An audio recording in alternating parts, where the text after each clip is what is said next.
Hello, എൻ്റെ കയ്യിലുള്ളത് പല്ലുവേദനയ്ക്ക് കഴിഞ്ഞ ആഴ്ച ഡോക്ടർ എഴുതി തന്ന മരുന്നുകളുടെ ലിസ്റ്റാണ് കേട്ടോ. ഒരു പുറം തികയാണ്ട് പുറത്തും കൂടി മരുന്ന് എഴുതി തന്നിരുന്നു.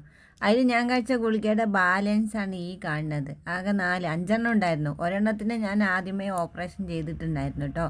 അതിൽ ഈ 4 ബാക്കിയുള്ളത് ഒരെണ്ണം ഞാനിപ്പോൾ ഇങ്ങോട്ട് എടുക്കുവാണ്. എടുത്തിട്ട് അതിനെങ്ങനെ അടപ്പ് ഊരിയെടുക്കാൻ ശ്രമിച്ചുകൊണ്ടിരിക്കുക കേട്ടോ. അപ്പോൾ അതിൻ്റെ അടുപ്പ് പതുക്കെ ഊരിയെടുത്താലേ അതിൻ്റെ ഉള്ളിലത്തെ പൊടി പോവാതെ കിട്ടുള്ളൂ.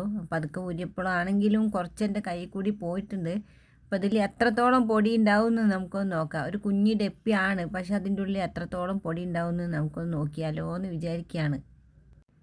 ഇങ്ങനത്തെ കുഞ്ഞു കുഞ്ഞു വട്ടുകളും പ്രാന്തുകളും എനിക്ക് ഇടയ്ക്ക് ഉണ്ടാവാറുണ്ട് കേട്ടോ. ഞാൻ വീഡിയോയിലൊന്നും ഇങ്ങനെ കാണിക്കാറുണ്ടായിരുന്നില്ല എന്നേ ഉള്ളൂ.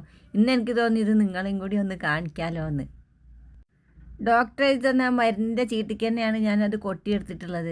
ഇത് കണ്ടോ, രാത്രി ആയതുകൊണ്ട് വീഡിയോ ക്ലാരിറ്റി കുറച്ച് കമ്മിയുണ്ട് കേട്ടോ. പക്ഷെ ഇത്രയും പൊടികൾ കിട്ടിയിട്ടുണ്ടായിരുന്നു. ഞാനത് ആ പൊടി കാണുമ്പോൾ എനിക്ക് നല്ല രസം തോന്നി. മണത്തൊക്കെ നോക്കുകയാണ് ഞാൻ തന്നെ. മണത്ത് നോക്കുമ്പോൾ ഒരു സൈസ് മണം ഇത് കൈക്ക് കൊട്ടി നോക്കുകയാണ്. പിന്നെ കൈക്ക് കൊട്ടിയപ്പോൾ ഇത്രയുണ്ട് കേട്ടോ. അപ്പോൾ അതിൽ ഹോർലിക്സിൻ്റെ പൊടി പോലെയാണ്. ഹോർലിക്സ് ആണെങ്കിൽ നക്കി തിന്നായിരുന്നു, പക്ഷെ പറ്റില്ല, ഈ മരുന്നിൻ്റെ മണം. പിന്നെ തിരിച്ചത് പേപ്പറിൽ തന്നെ കൊട്ടുകയാണ്. അപ്പോൾ ഒരു കുഞ്ഞു ഗുളിക പാക്കറ്റിൽ എത്രത്തോളം പൊടിയാണ് അടങ്ങിയിരിക്കുന്നത് കണ്ടില്ലേ. ഈ പല്ലുവേദനയുടെ മരുന്ന് കഴിച്ചിരുന്നപ്പോൾ എനിക്ക് ഭയങ്കര ക്ഷീണമായിരുന്നു കേട്ടോ.